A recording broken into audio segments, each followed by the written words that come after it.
సోదరా, మానవాళిని ఉద్ధరించటానికి ఈ ప్రపంచంలో ఎంతోమంది మహాత్ములు, మహర్షులు, గురువులు ఎందరో ఎంతో కొంత సేవ చేసి వెళ్ళారు. వాళ్ళందరూ మానవులకు వెలుగును ప్రసరింపచేశారు. కానీ వారందరూ కొన్ని ప్రత్యేకమైన చోట్ల ఆ చుట్టుప్రక్కల ఉన్న ప్రజలకు మాత్రమే కాంతిని ఇవ్వగలిగే కొవ్వొత్తుల లాంటివారు. వారు ప్రజలకు చాలా మంచి చేశారు. తద్వారా ప్రజలు ఆధ్యాత్మికంగా లబ్ధి పొందారు కూడా. కానీ ఈ ప్రపంచాన్నంతటినీ ఒకేసారి వెలుగుతో నింపటానికి సంకల్పించిన చాలా అరుదైన సందర్భాల్లో మాత్రమే దైవం ఒక దివ్య జ్యోతిని వెలిగిస్తాడు. ఇప్పటికే జ్యోతి వెలిగించటం జరిగింది. దీనివలన లబ్ధి పొందగలిగేది, ఉద్ధరించుకోగలిగేది పరితప్త హృదయాలు మాత్రమే. ఇటువంటి సదవకాశం మరలా ఈ సమీప భవిష్యత్తులో వస్తుందని ఆశించగలరా? అటువంటి వ్యక్తిత్వం మరలా మరలా రాగలదా?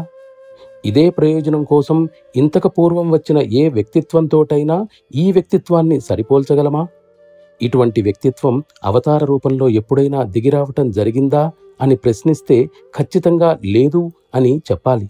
అటువంటి అస్తిత్వాల సమర్థతలు, శక్తులు కూడా కాలానుగుణంగా పరిస్థితులను బట్టి పలు రకాలుగా ఉండేవి. ఇది అతి అరుదైన సందర్భాల్లో ఒకటి. ఎందుకంటే దైవ సంకల్పం ఆ విధంగా ఉంది.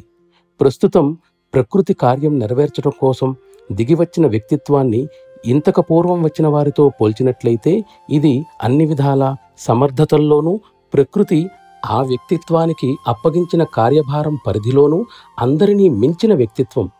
ప్రపంచానికి ఈనాడు అటువంటి వ్యక్తిత్వం ఆవిర్భవించింది.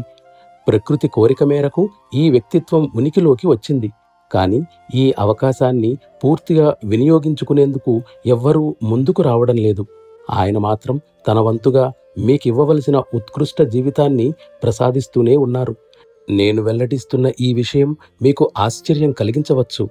దైవ సంకల్పం నెరవేరుగాక.